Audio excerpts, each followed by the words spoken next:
Hey guys, this is the S.I.P speedometer on my Vespa GTS. And this video is kind of for me because I keep forgetting how to set the trip odometers and how this whole computer works. So I'm making a tutorial video for myself, but maybe there's some others who may gain knowledge from this or find it interesting.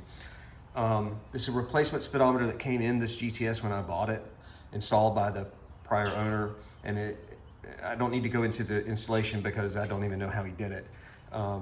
But the one thing that he did do is already calibrate the speedometer for the wheel size. The main thing about this display is there are two buttons, and I don't know what you would call the difference between the two. I guess one is the select and one's the adjust.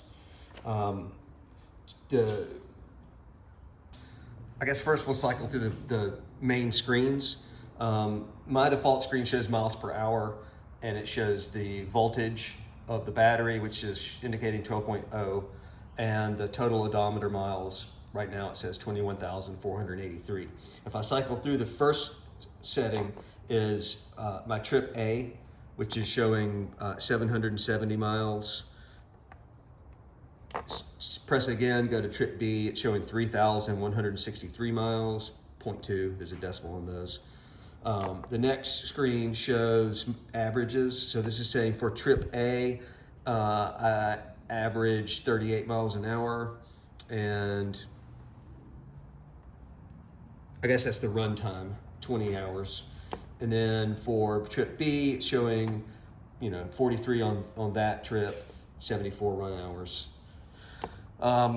This next screen is showing the max, and I guess that's recorded since the installation of the speedometer, which is saying 88 miles per hour, 12,800 RPM, and 236 degrees Fahrenheit engine temperature.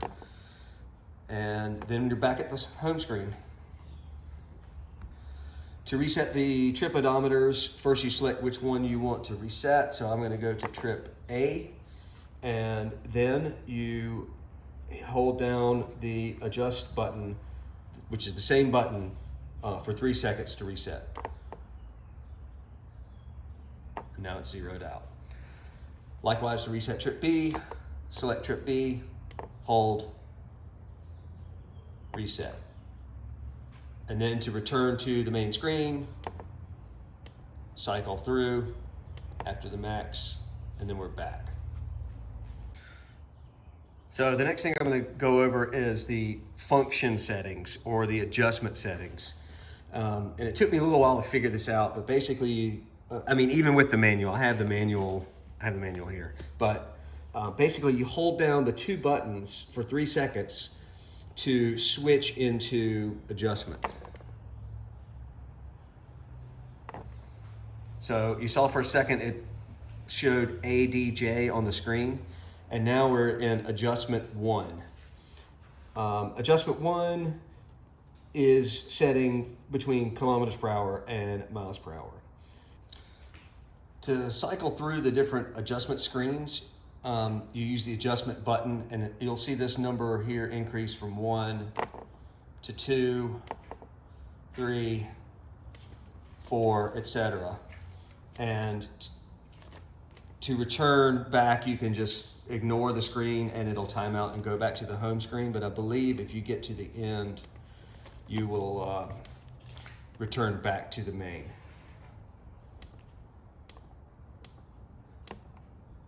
There. Most of the setup is a kind of a one and done as far as choosing your preferences for kilometers or miles per hour, etc. But the one thing you may want to change, as I did, was the color LED of the backlit screen. So to do that, you go to, for example, adjustment, and the screen color, according to the manual, is adjustment 12. So we cycle through to adjustment 12.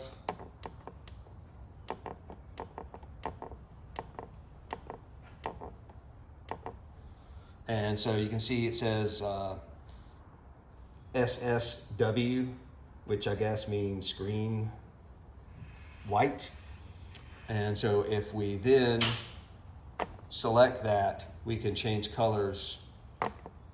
So now we're on red, orange, of course it's sunlight here so you can't see very well, yellow, green, blue, don't know what that means, purple, and then back to white.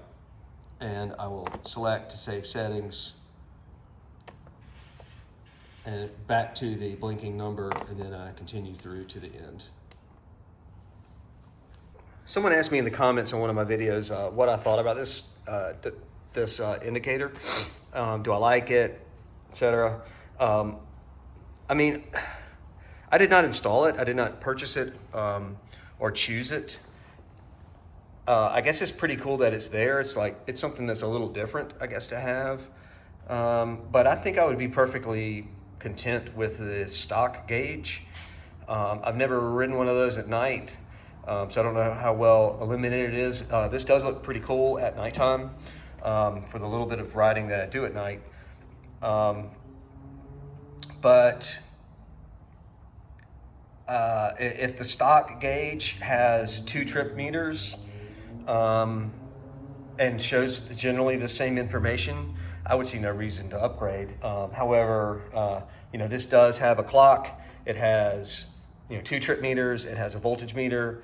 It has a temperature gauge, digital fuel indicator, which seems to work pretty good.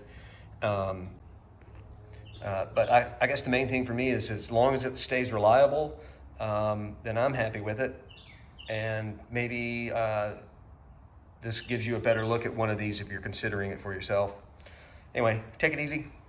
I'll see you down the road.